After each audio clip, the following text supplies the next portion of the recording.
Hello everyone and welcome to my YouTube channel BNB Daily Spoiler. Taylor and Draco's secret romance blown wide open. When Ridge Forrester catches Deacon Sharpe and Taylor Hayes together, mayhem is about to ensue. And Deacon told him he loved her. Sheila remains in the dark. The bold and the beautiful B&B. When Ridge Forrester discovers Taylor Hayes and Deacon Sharpe together, mayhem is about to erupt. When Deacon Sharpe saw Taylor Hayes and him together on B&B, he told Ridge Forrester that he loved her. Sheila remains in the dark. Deacon Sharpe proclaimed his love for Taylor Hayes and his inability to stop ogling her beauty and audacity while staring straight into Ridge Forrester's eyes. Future spoilers indicate that Deacon Sharpe made no excuses when Ridge Forrester saw Taylor Hayes and him together in Taylor's office on The Bold and the Beautiful. He told Ridge that his love for Taylor was unstoppable. Everyone now has a headache as a result of Steffi's demand. The secret is out. Taylor Hayes and Deacon Sharpe have been lurking around for weeks. They have professed their love for one another. They kissed on Steffi's couch. With just one heated argument, they have been on the verge of crossing all the lines. Now Ridge Forrester knows. According to spoilers for The Bold and the Beautiful, Ridge spots Taylor and Deacon together in Taylor's office. But this is the part that makes us shout. Deacon tells the truth. He makes no excuses. He looks straight at Ridge Forrester before saying the startling thing. I can't get Taylor out of my head. That is not a confession. That is a declaration of war. Deacon Sharpe and Ridge Forrester's ex-wife. Let's pause to acknowledge the sheer craziness of this situation. Deacon Sharpe has captured the heart of Taylor Hayes, a sophisticated and attractive doctor. When Brooke Logan was married to Ridge, she had an affair with Deacon Sharpe. Sheila Carter, the most lethal woman in Los Angeles, is the Deacon's current spouse. Ridge has watched Deacon infiltrate the lives of people he cares about for decades. He has seen the destruction that Deacon brings about. Now he has to stand there and hear this man confess his love for the mother of his children. Ridge must be exercising Olympic-level self-control right now. Steffi's demand only gets harder. In the past, if Steffi Forrester doesn't end her relationship with Deacon, she has threatened to divorce her mother and the grandchildren.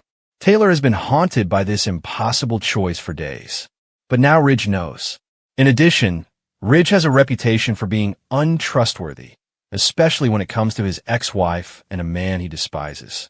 Either way, if Ridge tells Steffi what he saw, Taylor loses everything. If he tells Brooke, the entire Forrester family will be in chaos. And if Sheila finds out, all right, everyone should be terrified that Sheila will find out. It won't work to avoid her at all costs. According to the spoilers, Ridge demands that Deacon stay away from Taylor. It's done. Stay away from her. He is determined. The issue with Deacon Sharpe, however, is that he doesn't follow orders. He hasn't. He built Il Giardino from the ground up, married Sheila Carter with full knowledge of her identity, and used his willpower to fight his way up to respectability. Deacon's desire for Taylor will only grow after Ridge tells him to stay away from her. Sheila Carter will discover the reality. Everyone should be having a hard time sleeping at this point. Not knowing that Taylor and her husband have been falling in love, Sheila Carter has been sitting at home, staring at her wedding photo and dreaming of dancing with Deacon in the future. She believes Taylor has helped their marriage. This is a warning to Taylor. Steffi has yelled about it. Fit has been worried about this. Sheila does not take betrayal well. The last time someone took something she believed to be hers, people were shot. The public now knows the secret, and Sheila will eventually learn the truth. Taylor Hayes should start sleeping with one eye open. In the middle of Taylor's romantic life, Deacon loses control of Ridge. The show often lingers on intimate details, like a hand on a shoulder or a shared glance, to remind viewers of the stakes. In the courtyard, Ridge sips his coffee, his eyes away but his jaw relaxed, and Taylor greets him with a stack of design sketches and a warm voice. In this community, history is not objective. Past choices reverberate and are always open to interpretation. Deacon's appearance is introduced gradually rather than abruptly. A voicemail that Taylor listens to in private, a letter that is placed on her table, and a name that makes Ridge's face tighten for a moment. Taylor brushes it off as a community outreach or a check-in about an old friend, but the camera remains fixed on Ridge's tiny furrow on his brow. Deacon is portrayed across town in a way that the authors have thoughtfully thought through. Alone at a diner, reluctant to call or to hang up again, a man trying to turn obsession into something more humane. He is messy in this opening, but not evil. But the audience knows that his presence will arouse attraction. An unwelcome disclosure.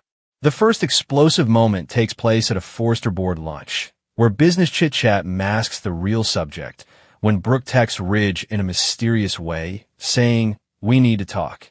After the meeting, Brooke shares what she saw in a silent stairwell. Deacon was at the guest house late at night, leaving quickly when Ridge's car arrived.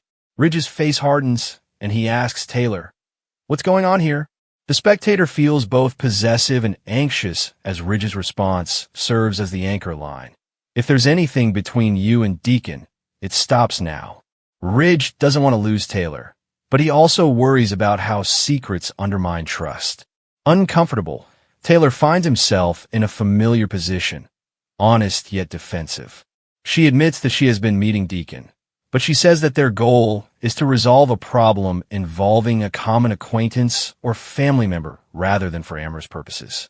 Deacon, who has a long history of pushing when he feels excluded, overhears part of Ridge's ultimatum through a mutual friend and is on the verge of losing his cool.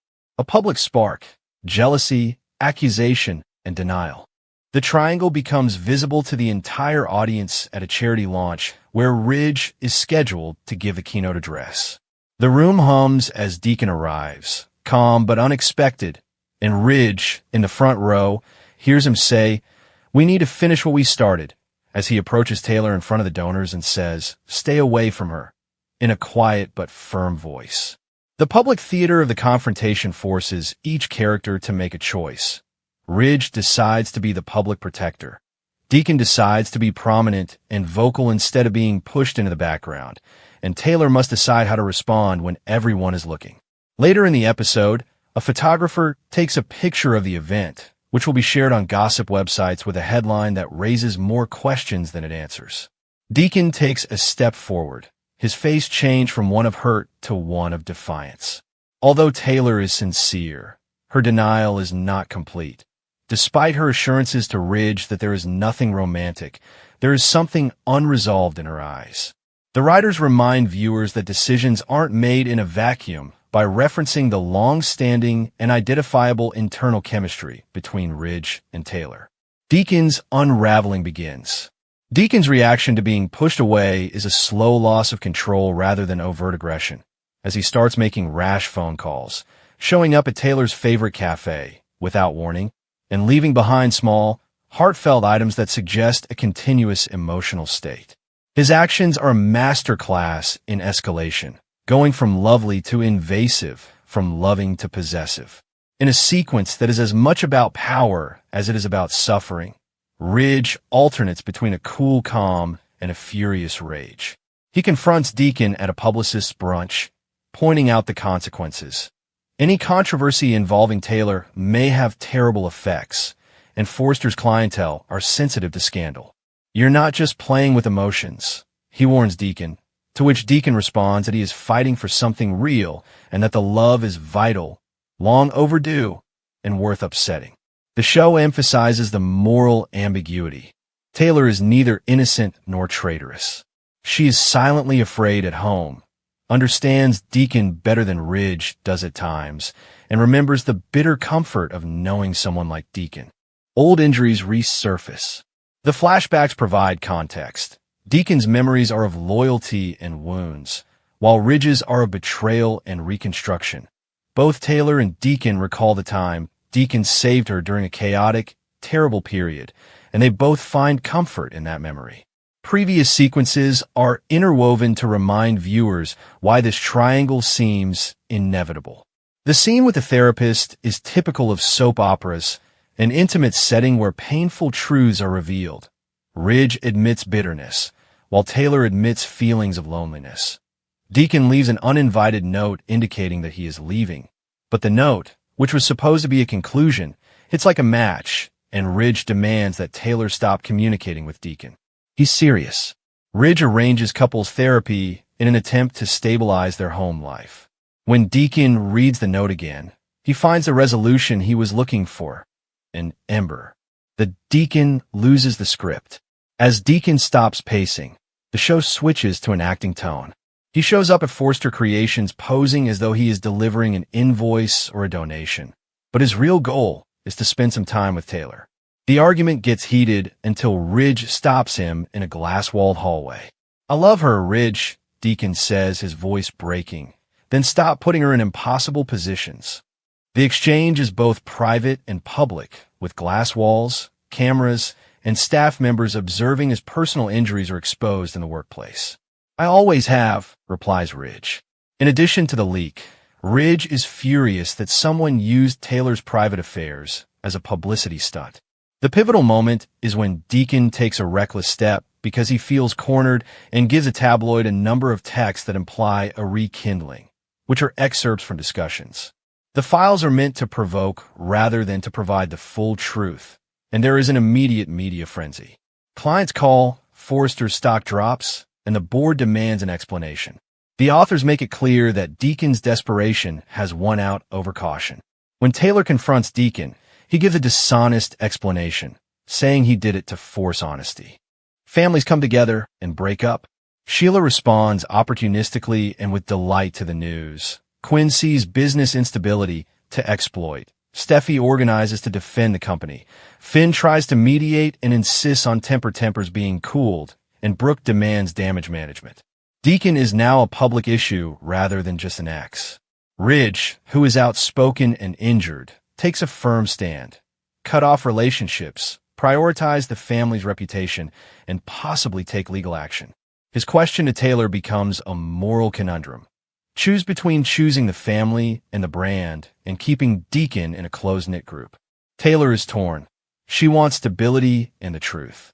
He is a man unmoored by longing and a pattern of behavior that has always been self-destructive, as friends and sympathetic observers can see. He is not intentionally malevolent. Deacon's mental state continues to deteriorate, exhibiting both moments of frenzied kindness, such as recovering Taylor's lost scarf and arriving with an antique memento, and sinister actions, such as scoping out locations Taylor frequents and leaving messages that conflate control with protection. The watershed, a disintegration of the public. The next step up is dramatic. Deacon interrupts the stage at a community event where Ridge is supposed to be recognized, takes the microphone, and in an unfiltered moment, declares his love for Taylor and accuses Ridge of stealing her from him. The speech is instinctive rather than sophisticated or logical, and the audience gasps. Donors shudder at Forrester, and Ridge storms the stage in embarrassment before security intervenes. This public breakdown encapsulates the arc's ideas, that love can be both noble and devastating, and that intimate longing can become a public spectacle, and the repercussions are dire. Taylor's reputation as a stable leader is damaged, sponsors pull out, and news cycles reverse. The board meets in an emergency meeting, and while some applaud Ridge for defending the company, others criticize him for putting on a show that exposes a deeper level of dysfunction in the family. Consequences and quiet decisions. Characters are given time to reflect after the storm. Taylor publicly apologizes for the chaos, admitting that her attempt to protect someone and concealment had consequences. While her apology is commendable, the damage to the company is not completely repaired. Steffi advocates for aggressive public relations to reassure customers, but Ridge pledges to protect the company from personal tragedies. As this is going on, the police bring Deacon in for questioning after a concerned citizen reports a stalking incident. He is visibly upset but denies any responsibility, and as he looks at himself in the small cell of a holding room, he realizes quietly and painfully that his tactics have scared away the person he loves.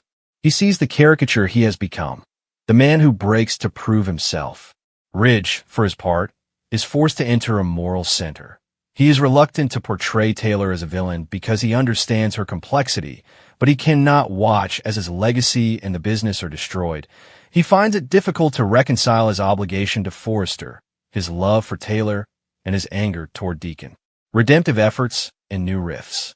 The goal of this arc is to humanize without justifying, and Deacon makes a last-ditch attempt to be saved by reaching out to a counselor, attending meetings, and joining a volunteer program. Not to control, but to transform. He writes Taylor a letter that is both an apology and a request for the dignity of being heard. And he also says that he will back off if she wants him to. After reading the letter, Taylor breaks down and briefly considers the idea of compassion that prevents harm. When one partner's past love reappears in a way that upends everything, Ridge and Taylor have a long, open conversation about what it means to be partners, with Taylor acknowledging that she fears losing some of her identity if she continuously follows the family brand, and Ridge admitting that he worries that keeping secrets could ruin the life he has built. Their slow dance includes anger, anxiety, and the glimmering hope that they can be honest and still love each other. Sensing vulnerability, Quinn and the other villains begin to circle, and Sheila, watching from the sidelines, feels both vindicated and intimidated because Deacon's instability not only eliminates a rival, but also creates space for new enemies. The Forrester shaking decision, the cliffhanger. The arc ends on a standard soap opera cliffhanger, and the past resurfaces as a benign ledger at a private dinner meant to represent unity.